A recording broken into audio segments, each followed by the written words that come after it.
탄핵 찬반 단체들은 즉각 밤샘 집회에 돌입하는 등 이 장외 여론전에 더욱 박차를 가하는 모습입니다. 두 진영의 철야 집회 때문에 헌법재판소 일대 오늘 오전 출근길부터 혼잡을 빚었고요. 경찰은 이런 집회 상황을 감안해서 헌재 주변 도로들의 교통을 통제하는 등 예고한 대로 헌재 주변에 이른바 진공화 작업에 조기 돌입했습니다. 네, 대통령의 탄핵 심판 선고일이 4일로 정해지면서 헌재 주변엔 긴장감이 고조되고 있습니다. 경찰은 혹시 모를 사태를 막기 위해 헌재 주변을 일반인 접근이 불가능한 진공 상태로 만드는 데 조기 착수한 건데요. 경찰은 어제 오후 1시부터 헌재 인근 반경 100m가량을 진공 상태로 만들기 위해 헌재 앞과 인근 지하철 안국역 일대에 경찰 차벽을 설치를 했고요. 그리고 헌재 앞 국민변호인단 농성 천막 등에도 철수하라고 통보한 것으로 알려졌습니다. 또 안국역에선 일부 출구가 폐쇄됐습니다. 한덕수 대통령 권한대행은 오늘 치안관계 장관회의를 주재하면서 이 선고 당일 치안을 대폭 강화하겠다는 방침을 밝혔습니다. 그리고 이 정치권을 향해선 어떤 헌재의 결정도 받아들여야 한다며 불법 시위와 폭력을 자극하거나 유도할 수 있는 발언들을 삼가해달라고 당부했습니다. 목소리 들어보시겠습니다. 정치인들께도 당부드립니다. 불법 시위와 폭력을 자극하거나 유도할 수 있는 발언들은 삼가해 주실 것을 간곡히 부탁드립니다. 정부는 그 어떤 불법적이거나 폭력적인 행위도 결단코 용납하지 않겠습니다. 어떠한 결정이 내려지더라도 우리는 법치주의 원칙에 따라 그 결과를 차분하고 냉정하게 받아들여야 합니다.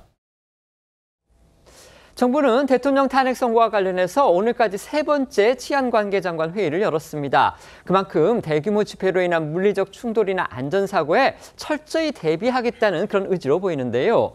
앞서 대통령 구속영장이 발부된 뒤에 벌어졌던 이 사상 초유의 서울 서부지법 난동 사태, 이걸 의식한 조치들로 해석됩니다. 네, 경찰청은 탄핵 심판 선고 전날인 이 3일 오전 9시부터는 비상근무를 발령을 하고 선고 당일인 4일 자정부터는 가포 비상을 발령한다고 밝혔습니다. 전국 경찰 기동대 14,000여 명이 헌재 근처에 배치가 되고요. 형사와 경찰 특공대 등도 투입이 될 방침입니다. 또 이 불법 행위에 대해서도 무관용 원칙으로 대응하겠다라는 방침인데요. 이 관계부처인 행정안전부도 탄핵 집회가 열리는 당일 인파가 몰릴 경우 인근 전철역 등의 무정차 운행 그리고 출입구 폐쇄를 실시간으로 진행을 하겠다는 계획입니다. 법무부는 당일 불법 시위에 대비해 비상근무에 들어갔습니다.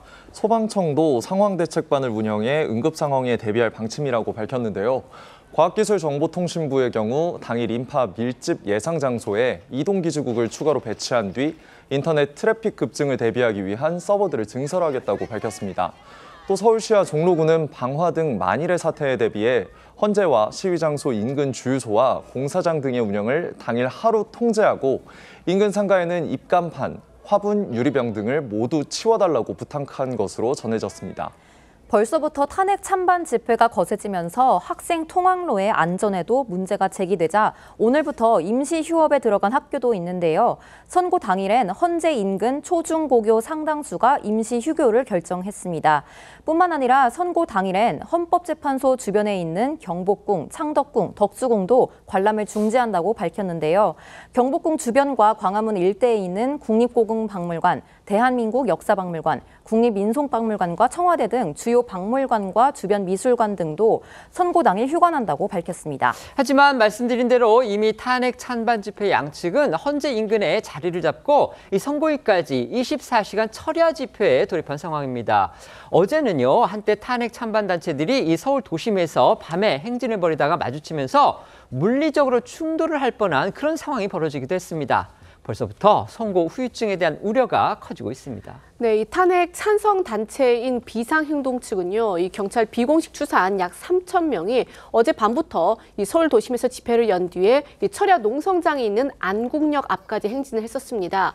그리고 같은 시각 이 보수 단체인 자유대학 이 소속 200명 정도는요, 이 종강역 앞에서 맞불 집회를 열고 안국동 사거리 방면으로 역시 행진을 하고 있었는데요. 두 시위대가 오후 8시 반쯤 인사동길 앞에서 마주치면서 비방과 고성을 주고받으며 대치한 겁니다. 일부 격앙된 참가자들은 이 상대편 대열 속으로 몸을 던지듯 뛰어들어서 물리적인 충돌 위기감이 커졌지만 다행히 주변에 있던 경찰 기동대원들이 시위대를 분리하면서 이 상황은 진정됐습니다. 하지만 양측 모두 이 현재 근처에 자리를 잡고 직선거리로 불과 200여 미터 떨어져 있는 곳에서 이 철야 농성을 이어가고 있기 때문에 경찰은 경계를 강화하고 있습니다. 대통령의 탄핵 심판 선고일이 정해지니까 주한 중국 대사관이 또 눈길을 끄는 조치를 취했습니다. 우리나라에 체류 중인 자국민들 그리고 관광객들을 향해서 당일 안전에 유의해달라 이런 특별 당부를 했다는 겁니다. 대통령 선고일이 공표된 직후 주한 중국 대사관 SNS 계정에 한국에 있는 중국 국민들에게 다시 한번 주의를 당부한다는 제목의 공지가 올라온 건데요. 중국 대사관 측은 공지에서 선고일을 전후로 전국에서 대규모 시위가 벌어질 수 있고 극단적 사건이 일어날 가능성도 배제할 수 없다며 대규모 집회와 거리를 두고 참여도 구경도 하지 말라고 당부했습니다.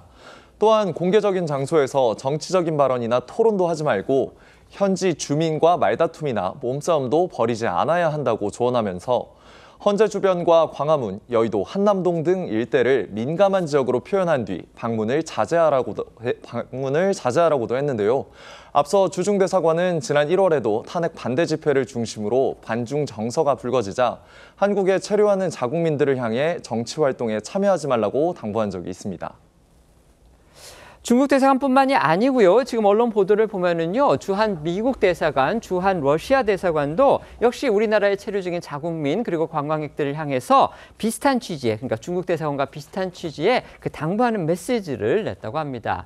탄핵 찬반 진영이 대통령 선고 날까지 지금 철야 밤샘 농성에 돌입을 했고요. 심야에는 도심 행진도 하고 있습니다. 양측 모두 자제할 필요가 있다 이런 지적이 많습니다. 결국 만일의 사태에 대비할 실질적 책임은 정부에게 있을 텐데 어떤 부분을 가장 중요하게 체크하고 대비해야 할지 의견 말씀해 주시죠. 아무래도 지금 탄핵 선고가 난 이후에 그러니까 불복에 대한 움직임이 그러니까 폭력적 난동으로 이어질까 부분을 많이 신경을 써야 될 것 같죠. 그리고 지난번 서부지방법원에 대한 난입 사태와 같은 그러한 부분을 재발을 방지하는 데 상당히 신경을 써야 되지 않을까 생각이 드는데 그에 못지않게 중요한 것은 저는 탄핵 선고 이전에 일종의 난동 사태를 저는 우려하는 측면이 있습니다. 앞서 이야기하신 것처럼 지난밤에도 양측이 충돌할 뻔했잖아요. 그런데 사실 이 탄핵 선고의 결정이 우리에게 불리하다고 생각하는 세력들이 아예 탄핵 선고를 못하도록 그런 사전에 이 폭력적인 행동을 보일 가능성이 있기 때문에 그 부분을 아주 신경 써서 체크해야 되지 않을까 생각이 듭니다. 네, 어디까지나 이제 우려를 말씀해 주신 겁니다. 그런 움직임이 구체적으로 있거나 그런 거는 아닙니다. 네, 말씀해 주십시오. 그러니까 지금 정부는 경찰력을 동원해서 만일의 사태에 대비하는 그런 긴장 상태인데 이 상황에 대한 무책임은 정치권이 그대로 보여주고 있지 않습니까? 무엇보다도 책임 있는 인사의 승복 선언이 있어야 되는데 그게 잘 안 되고 이러다 보면은 코리아 디스카운트가 굉장히 커지겠죠. 지금 어떤 사람들은 우리나라를 중남미 베네수엘라에 비유하는 상황인데요. 오히려 이럴 때 국민들이 그 정치권에 의해서 이용당하지 말고 침착하게 자기의 어떤 그 생업에 봉사하면서 차분한 입장을 보인다면 한국의 레벨은 훨씬 올라갈 게 아닌가라는 호소드리고 싶은 심정이에요. 알겠습니다.